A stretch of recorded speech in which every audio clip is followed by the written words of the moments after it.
¿Cómo están? Partimos de inmediato con Combinación Clave. Ya tenemos a nuestro primer entrevistado en línea. Él es el historiador especializado en la Iglesia Católica, Marcial Sánchez, autor del libro Historia de la Iglesia en Chile. Marcial, ¿cómo estás?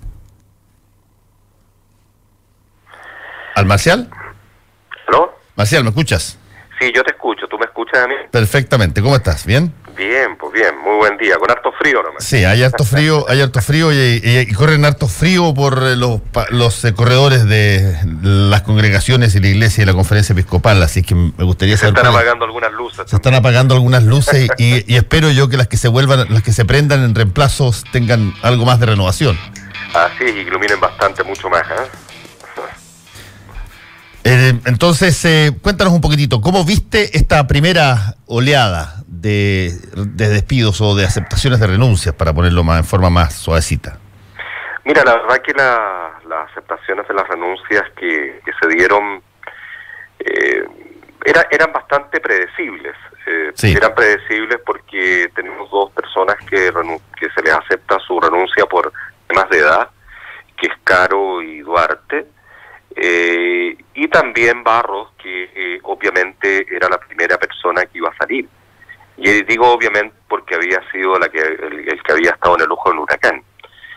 Por lo tanto, a mí no me extraña que efectivamente sean los primeros de varios que deberían empezar a dejar sus cargos de obispos a la luz de la presentación que ellos hicieron de sus cargos a disposición al sumo pontífice. Este tipo de cosas que por lo menos tiene ciertas características de ser bien inédito en la visita general de todos los obispos, en la petición de renuncia a todos que les pidieron que firmaran, el hecho de empezar a generar una serie de olas de reemplazo con obispos auxiliares. ¿Qué tanto sientes tú que es una suerte de castigo o sanción? ¿Y qué tanto se quiere utilizar esto, llamémoslo teológicamente, para cambiar la fisonomía, como el mismo Papa lo planteó, enclaustrada, elitista, encerrada en sí misma de la Iglesia Católica? Tu pregunta es muy buena, debido a que tiene que ver eso ya con el mediano plazo. Acuérdate que el Papa dijo que van a haber cambios de corto, mediano y largo plazo. Sí. Básicamente los cambios de corto plazo son los que ya estamos empezando a observar. Pero también estamos como entrando a una dinámica con la venida de Bertemo y Chirlune que están llegando en estos momentos. Ya entramos un poco también en el tema del mediano plazo, que tiene que ver en el foco o en el fondo, más bien no solamente de la solución para el caso chileno, sino de la propuesta que el Papa está haciendo frente a ciertos asuntos, como por ejemplo el abuso de poder, de conciencia y abusos sexuales a nivel de la Iglesia, a nivel mundial. El Papa le ha costado bastante, creo yo, poder empezar a gobernar como sumo pontífice. Hay que recordar que le tocó el tema del Banco Vaticano, posteriormente se ha hecho cargo de los abusos sexuales, y fundamentalmente en el caso chileno ha demostrado con su forma de ser que hay que estar con el que sufre. Por eso invita a nuestros compatriotas, los laicos y también sacerdotes, a que estén con él, que confíen en él y que confíen en la Iglesia, y también demostrándole al mundo que así se deben hacer las cosas. Ese es un elemento bien de forma, pero de fondo lo que está planteando acá es que tiene que haber un cambio también dentro de cómo hacer las cosas. En otras palabras, es cómo yo encuentro efectivamente el foco de Cristo en la sociedad actual. Y el foco de Cristo no se encuentra, por lo menos, en varias diócesis, inclusive la chilena, en un sentido verticalista, en una psicología de la élite, sino más bien haciendo carne una psicología un poco más horizontal, y también siendo capaces de poder entender al que sufre y estando en los zapatos del otro, lo que no se está haciendo en muchos lugares del mundo. Estamos conversando con Marcial Sánchez, historiador especializado en la Iglesia Católica, autor del libro Historia de la Iglesia en Chile. Marcial, hay un punto que creo que es interesantísimo respecto de la simbología que puede aplicar el Papa sobre lo que está haciendo.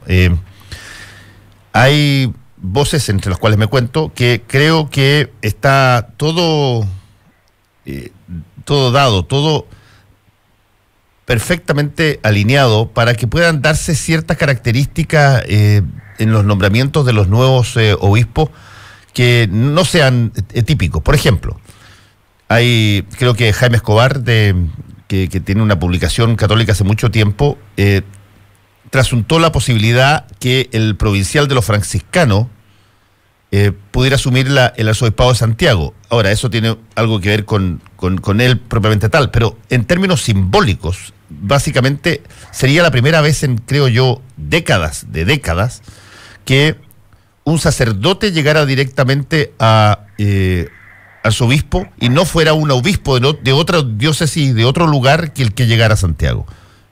Una suerte de mensaje de, mira, hay que traer carne, o sea, gente de afuera, porque la renovación no se produce por la Conferencia Episcopal Chilena propiamente tal. Mira, yo pienso que los cambios que se vienen son cambios bastante importantes. Yo no sé si va a producirse con esta persona que tú me estás planteando. Lo que sí, a mí, por ejemplo, el primer cambio que provoca tocando administradores y no directamente obispos, con eso te está diciendo que no nos queremos equivocar, es decir, tenemos que ser capaces de poder transitar adecuadamente y que la gente entienda y internalice también a estas personas que están siendo colocadas hoy día como administradores para posteriormente algunos de ellos ser obispos. Ahora, en el caso de que efectivamente se diese una situación como la que plantea Jaime Escobar, sería un nuevo hecho histórico. Hace mucho tiempo que tú no tienes un presbítero que venga o un fraile que venga de alguna de las órdenes religiosas y directamente llegue al arzobispado de Santiago. Lo que sí podemos decir, Fernando, y eso sí te lo puedo aseverar, que hoy día la Plaza Cardenalicia de Santiago, porque es Plaza Cardenalicia al final, está siendo muy apetecida, y en la medida que más apetecida hay, tienes más candidatos sobre la mesa. Yo creo que va a ser una situación bastante compleja, porque también, al margen de ser una plaza cardenalicia, también es una plaza en la cual se toman decisiones, no solamente en el caso chileno, yo creo que se van a tomar decisiones en el caso latinoamericano, en cuanto a algunas cosas que se van a llevar adelante, como esta propia investigación o este propio cambio. Por tanto, esa persona que va a ocupar ese cargo tiene que ser una persona con un perfil bien particular. Y para mí tiene que ser una persona idónea en cuanto a los conocimientos que tenga sobre la Iglesia Católica y en lo posible también con alguna permanencia en Roma a la luz de estudios, por ejemplo, y también tiene que ser una persona que no pretenda ser santo, sino que tenga olor a santo y también olor a pastor. Y obviamente ahí tú empiezas a mirar, y ahí yo entiendo a Jaime que esté mirando por qué la orden franciscana, porque efectivamente los franciscanos habitualmente, mira, han sido capaces de poder sacar dentro de sus filas gente muy proba a nivel mundial para poder tomar cargos de esta envergadura. Perfectamente podría ser, pero no solamente están ahí, yo creo que también podemos encontrar gente en los Sagrados Corazones y también gente a nivel de los jesuitas. Sinceramente yo creo que hay gente en Chile para poder hacerse cargo, pero también podría perfectamente llegar desde el extranjero. Estamos conversando con Marcial Sánchez, historiador especializado en la Iglesia Católica, autor del libro Historia de la Iglesia en Chile. Marcial, hay un punto que yo creo que es trascendental en esto que está pasando y que tiene que ver con el rol en el caso de todas las situaciones de abusos sexuales y abusos de poder, el rol de los denunciantes, de las víctimas, cómo se aceptaron de pronto en un nivel que no era el mismo hace, 10, 8 y ni siquiera hace 3 años atrás, cuando ya estaban lanzadas las querellas. Y en segundo lugar, y quizás también muy trascendental, el rol de los laicos de una comunidad respecto de el obispo que está en esa comunidad, como pasó con el caso de los laicos de Osorno. ¿Hay algún mensaje que tú dices desde el punto de vista de no creer que porque tú tienes un cargo directo del Papa, el obispo puede pasar por sobre la congregación que tiene o la comunidad a la que asiste? Mira, Fernando, tú muy bien dices, hablas de 8 años, y si nosotros miráramos 8 años hacia atrás, han cambiado mucho las cosas a nivel mundial. Y ese cambio provoca también que hoy día estamos viviendo a nivel mundial un verdadero cambio cultural. y ese cambio cultural, y estamos en plena inflexión de ese cambio. Por lo tanto, la Iglesia Católica, en términos generales, no solamente en términos locales, está viviendo esa situación.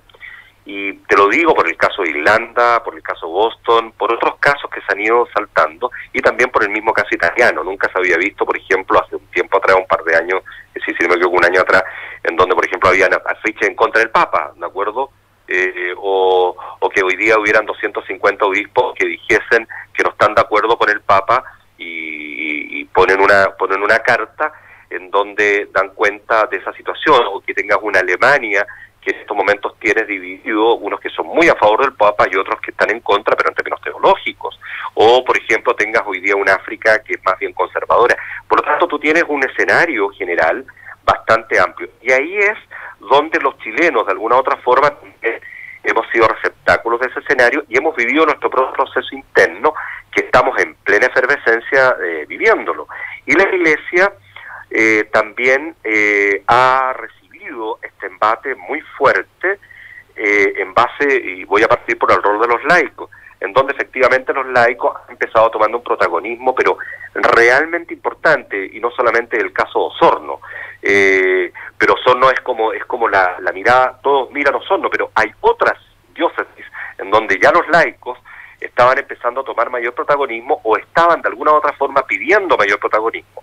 Ahora serán los dos Osornos los que de alguna u otra forma están sacando efectivamente a un obispo. Esto no se había visto antes, lo cual a mí me parece muy bien. Ahora, lo importante es lo que viene también con respecto al empoderamiento de los laicos que deberían, no me cabe la menor duda, y debe ser así, ocupar cargos, por ejemplo, cargos de importancia dentro de los obispados, por ejemplo, a nivel de vicarios generales, es decir, perfectamente pueden ser vicarios generales, pueden estar a cargo de las parroquias, no tiene por qué ser un laico o una laica, podría ser el que se puede hacer cargo de esta situación.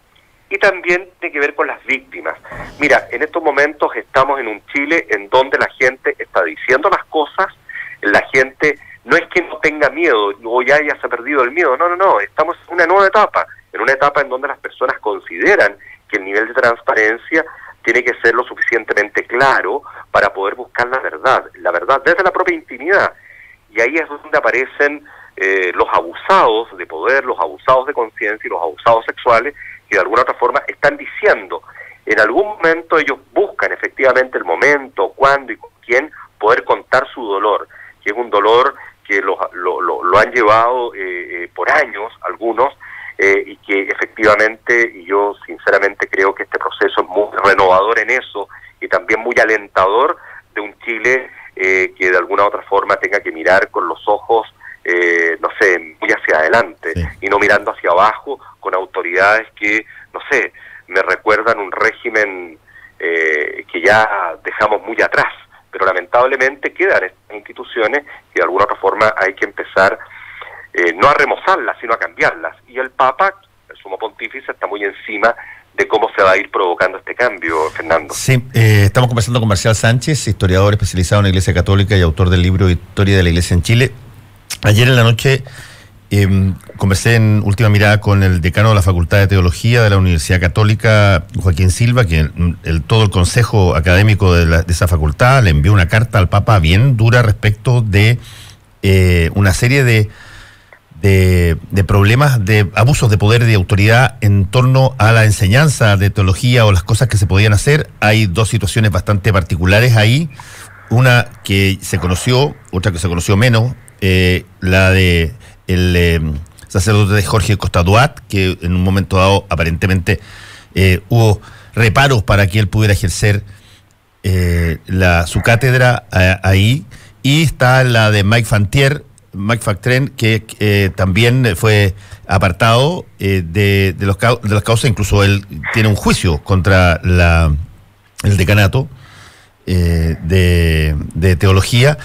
Todas estas cosas, uno pareciera que son muy técnicas, pero todas estas cosas tarde o temprano repercuten ahí donde se enseña esto, ahí donde mira, está la base de la evangelización, llamemos así. Sí, mira, Fernando, las causas de por qué suceden estas cosas, en términos sociológico-políticos, obviamente uno termina con Sodano, pero en términos estructurales, teológicos, como muy bien tú lo dices, está en la educación de los sacerdotes.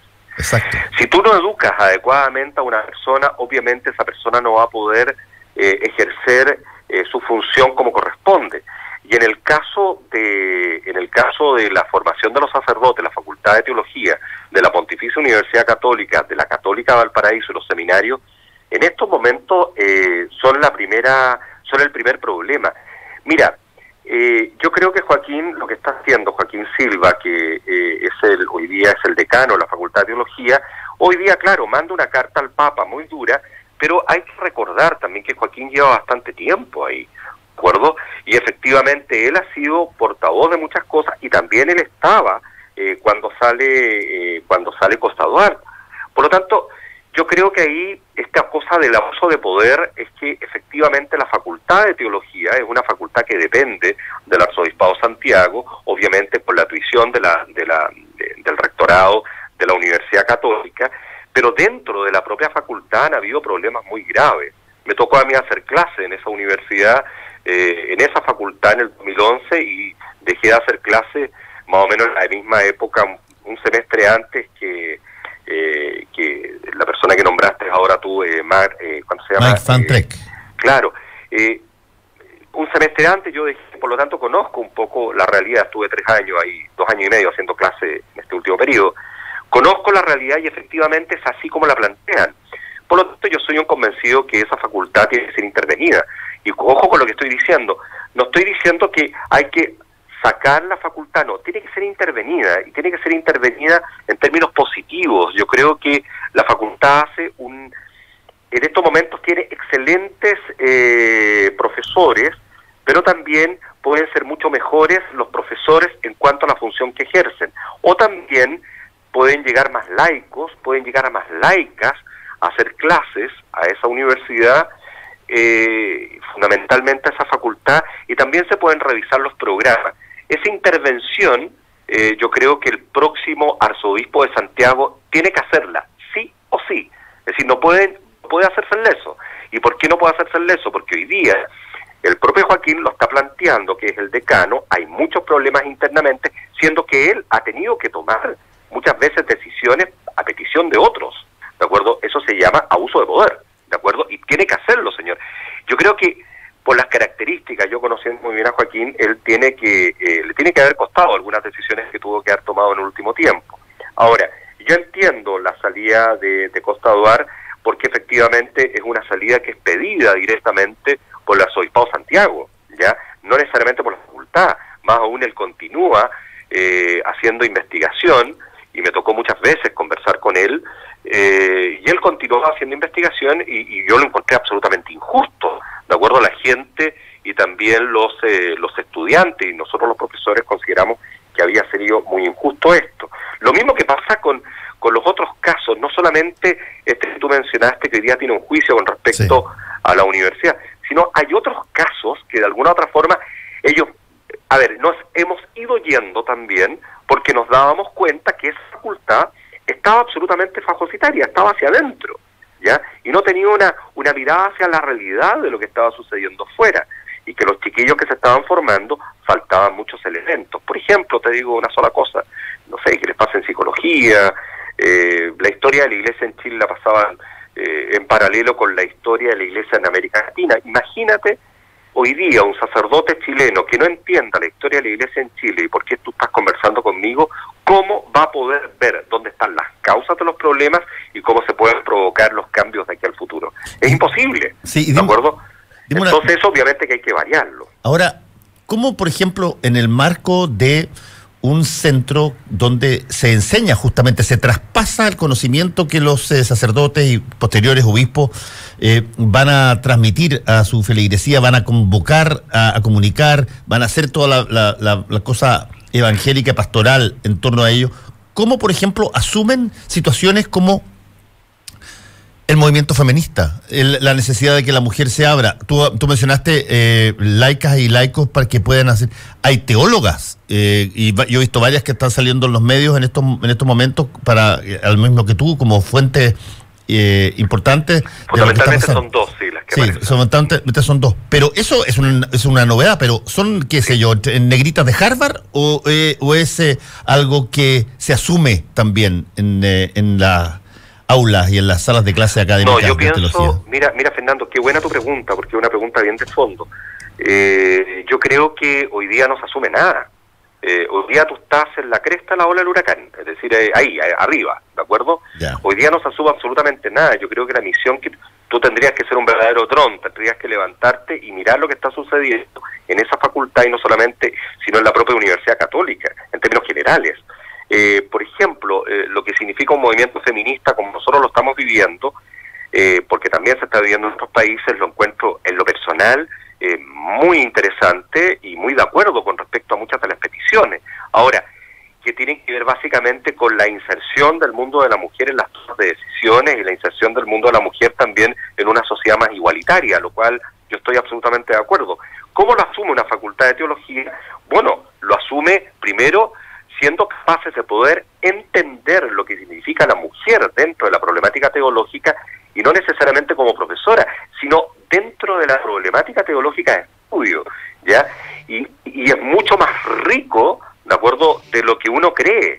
Y yo creo que ahí uno puede encontrar muchas respuestas. Mira, no hay que olvidar, y si nos colocamos un poquitito más a la luz del conocimiento, acuérdate que María, ¿de acuerdo?, que es madre, sí, es parte fundamental del pensamiento teológico católico, y María es mujer, por lo tanto es fundadora de. Y eso obviamente tú lo puedes llevar al aula de teología. Y no solamente el movimiento feminista, sino yo creo lo que tiene que ver la mirada hacia el mundo. Mira, yo creo que esto de colocarte en el dolor del otro y ser capaz de vivir efectivamente tu propia realidad y no la realidad de otros, o de alguna otra forma ser capaz de poder decir y hacer, y lo más importante, no quedarte solo en lo que otros quieren que tú digas, es fundamental. Y la Facultad de Teología creo sinceramente que no está llegando a eso. Hoy día lo que está haciendo esa facultad es fundamentalmente entregar conocimientos. Y los chiquillos saben mucho de teología moral, saben mucho de eclesiología, saben mucho de ritualidad, pero de la realidad de lo que está sucediendo en el mundo contemporáneo, obviamente saben poco. Les falta sociología, no sé, les falta mundo, digo yo, pero no tirarlos a las parroquias, no, les falta mundo en el conocimiento. Y yo creo que lo van a hacer, yo creo que lo van a hacer. La Universidad Católica es una muy buena universidad, y yo creo que van a tomar cartas en el asunto de este rector. Yo sinceramente, yo tengo esperanza en esa universidad, yo creo que lo van a hacer, y tienen muy buenas personas para que lo hagan. Marcial Sánchez, historiador especializado en la Iglesia Católica, muchas gracias por este contacto con Combinación Clave, que te vaya muy bien. Bueno, muchas gracias Fernando por este contacto, y que tengas muy buen día. Gracias.